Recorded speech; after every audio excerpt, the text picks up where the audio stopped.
날마다 쓰는 나의 신앙일기 TV 데일리 큐티 나무의 향기입니다. 오늘은 사사기 2장 1절에서 5절을 묵상하겠습니다. 여호와의 사자가 길갈에서부터 복임으로 올라와 말하되 내가 너희를 애굽에서 올라오게 하여 내가 너희의 조상들에게 맹세한 땅으로 들어가게 하였으며 또 내가 이르기를 내가 너희와 함께한 언약을 영원히 어기지 아니하리니 너희는 이 땅의 주민과 언약을 맺지 말며 그들의 제단들을 헐라 하였거늘 너희가 내 목소리를 듣지 아니하였으니 어찌하여 그리하였느냐. 그러므로 내가 또 말하기를 내가 그들을 너희 앞에서 쫓아내지 아니하리니 그들이 너희 옆구리에 가시가 될 것이며 그들의 신들이 너희에게 올무가 되리라 하였노라. 여호와의 사자가 이스라엘 모든 자손에게 이 말씀을 이르매 백성이 소리를 높여 운지라. 그러므로 그곳을 이름하여 복임이라 하고 그들이 거기서 여호와께 제사를 드렸더라. 하나님은 신실하신 분입니다. 약속하신 것을 하나도 어김없이 다 지키시는 분입니다. 하지만 이스라엘 백성들이 하나님의 말씀을 따르지 않고 자기들의 생각대로 행하며 가나안 족속의 생활 풍습을 따라하며 그들의 우상을 섬기게 되자 하나님께서 그 사자를 보내셔서 그들에게 경고의 말씀을 하셨습니다. 이스라엘 백성들은 지금까지 여호수아를 통해 하나님의 말씀을 들었지만 여호수아가 죽고 다음 지도자가 세워지지 않았기 때문에 각 지파의 지도자들이 백성들을 인도하고 있었습니다. 그런데 그들이 백성들을 하나님 말씀으로 인도하면 좋은데 그렇지 않고 세상에서 배운 대로 세상의 방법을 그대로 전해주기 때문에 백성들은 하나님을 섬기기보다는 자기들의 생각, 세상의 가르침을 따르게 되었습니다. 세상이 가르쳐주는 방법은 자기가 세상에서 성공하는 것입니다. 하나님 없이 자기 힘과 노력으로 세상에서 부유하게 되고 높은 지위를 가지는 것이 세상의 방법입니다. 그런 방법으로 성공을 하게 되면 내가 노력하고 내 힘으로 이룬 것이기 때문에 하나님을 떠나고 하나님 없이 살게 되는 것입니다. 그리고 하나님 없이 내 힘으로 이루었기 때문에 자랑을 하는 것입니다. 자랑을 한다는 것은 내 힘과 노력으로 이뤘다는 것이기에 하나님이 그 자리에 들어갈 여유가 없는 것입니다. 이렇게 하나님 없이 살아가고 있는 이스라엘 백성들에게 하나님은 사자를 보내셔서 그들에게 경고하셨습니다. 하나님은 이스라엘을 위해 모든 약속을 지키셨지만 이스라엘 백성들은 하나님의 말씀을 따르지 않았고 하나님의 목소리를 듣지 않았습니다. 이스라엘 백성들이 애굽에서 나오게 된 것이 누구의 능력이었습니까?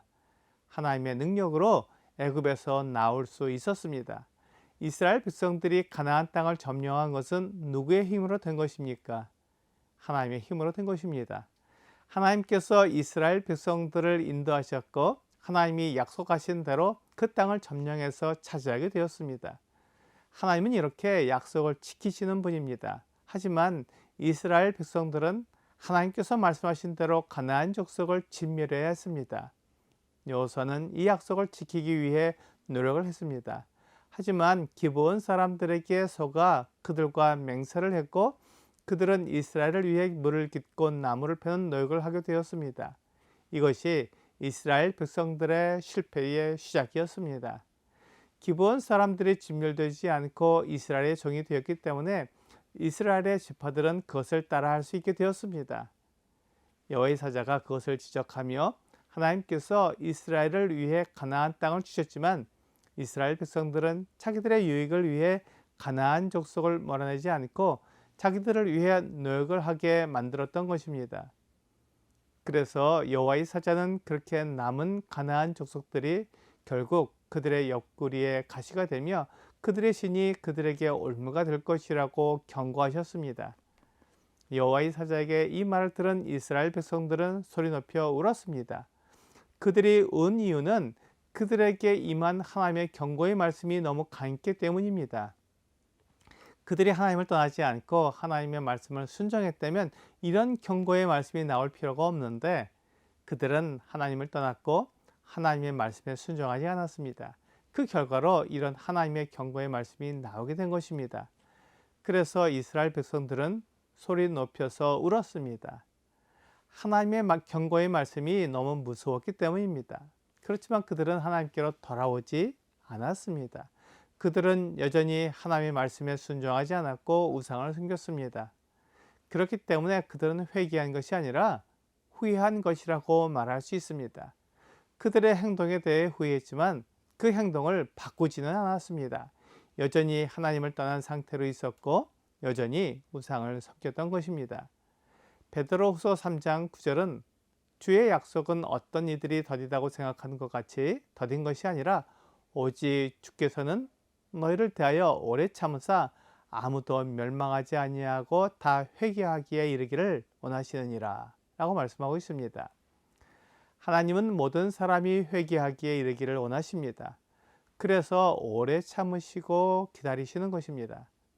하나님은 사람들을 한순간에 멸망시킬 수 있지만 사람을 사랑하시기 때문에 참고 기다리십니다. 그래서 사람들이 자기 잘못을 알고 회개하기를 원하시는 것입니다. 회개는 돌이키는 것입니다.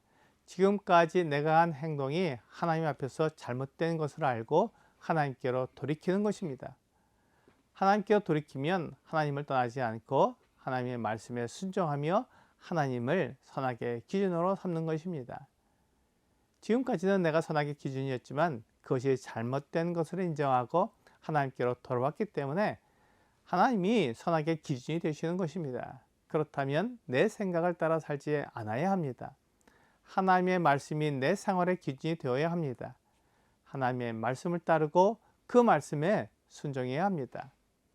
하나님은 우리가 하나님의 말씀에 순종하게 만들기 위해 우리의 허물과 죄를 하나님의 아들이 대신 지고 십자가에 달리게 하셨습니다. 하나님의 아들은 십자가에서 우리가 받을 형벌을 대신 받으셨습니다. 하나님이 사람을 사랑하시는 것이 아들의 희생에 나타나 있습니다. 하나님의 사랑을 알고 하나님께로 돌이키는 것이 회개입니다.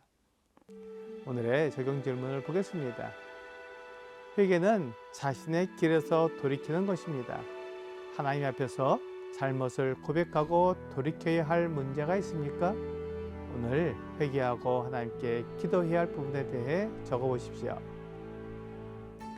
하나님을 떠나 세상의 방법으로 성공하려는 것이 사람들의 생활 방식입니다. 그러나 그것이 잘못된 것을 알고 하나님께로 돌이키는 것이 회개입니다. 내 생활 방식이 잘못된 것을 알지만 그대로 살아가지 않고 그것을 버리고 하나님께로 돌이키는 삶을 하나님이 원하십니다. 오늘 내 생활이 잘못된 것을 인정할 뿐만 아니라 하나님께로 돌이켜서 세상의 방법을 버리고 하나님의 말씀을 따라 회개하는 여러분과 제가 되기를 주 예수님의 이름으로 기도합니다.